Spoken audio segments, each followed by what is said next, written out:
I'll just say Devil May Cry 3's Royal Guard is the greatest Royal Guard in this series. I'll even say that it's the best block counter button in any video game, and yes, it's way better than Batman Arkham's auto counter. And I'm here to prove it within the next 5 minutes, starting with the block button. Sure, the normal block in DMC3 can be kinda risky, chipping away at your own health bar. Hell, it can break on random, slowly filling that rage meter. I mean, to be fair, it fills up as quickly as royal blocking in DMC5. Hell, it doesn't even sound that hype. Oh, and be ready for it to break at random times, along with all your hopes and aspirations of ever buying a goddamn house in this economy. At the very least, it doesn't break as randomly as DMC4's standard block. Good on Devil May Cry 5 for making the Devil Trigger to be the thing to get chip damaged. Guard breaks have a reason now. Devil Trigger running out.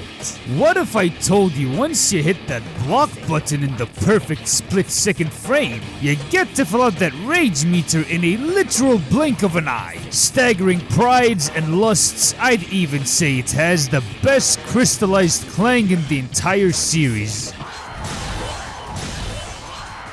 That can parry just about anything, filling Devil Trigger up in a flash. Feeling even better than the DMC4 and 5 royal blocks. Hell, even jumping and blocking makes the whole thing way easier, plus roll parries that might as well be exclusive to Devil May Cry 3, handing over a completely brand new attack, bringing me on to the next point. The release. Here's a fun fact about this here style that requires you to be patient being handed over to the least patient guy in the room. I mean, literally, it would drive this wacky woohoo pizza let's start the party whack job insane, standing there waiting for the perfect time to block.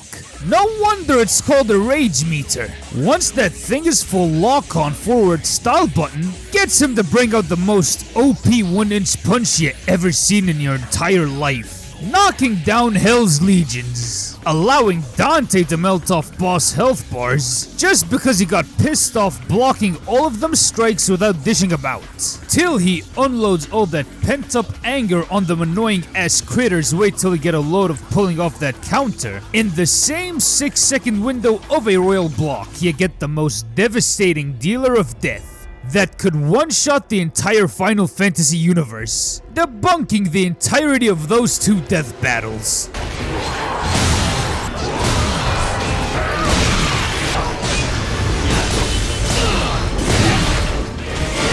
That royal release crowd fucks everything around you, obliterating all enemies in your vicinity. It can be used as a part of the combo with little to no rage meter. The bosses can get absolutely murked if you got that full rage meter. Sure, the royal release feels really good to pull off in DMC5, especially against the many Virgil attacks. In DMC4, releases standard and royal are missing that special sauce. But in Devil May Cry 3, the feeling is nothing but magical. Because of that sound effect, Dante dashing faster than Trickster, Thanosing many demons away. The only way I can describe it is as follows. It's as satisfying to me as coming is. Sure, the block encounters where the style truly shines, on an unadulterated level, beating out the other royal guards in the Devil May Cry series, mogging every single block and parry system in video game history. Sadly, it only has one flaw holding it back from greatness. It has a pretty useless ultimate known as Ultimate, a spectral shield dealing normal blocks and giving over chip heals instead of chip damage. I mean, the health bar is barely moving forward at all.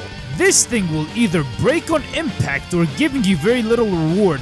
The rage is barely moving too. I know it's way more useful than DMC4's Dreadnought that was good for aura farming and revenge depletion. However, Devil May Cry 5 got this completely right, getting Dante to go all Bruce Lee. Once he gets hit, he counters it back with a Hadouken. Based on the revenge meter, damage could vary. DMC3's ultimate kinda does jack shit.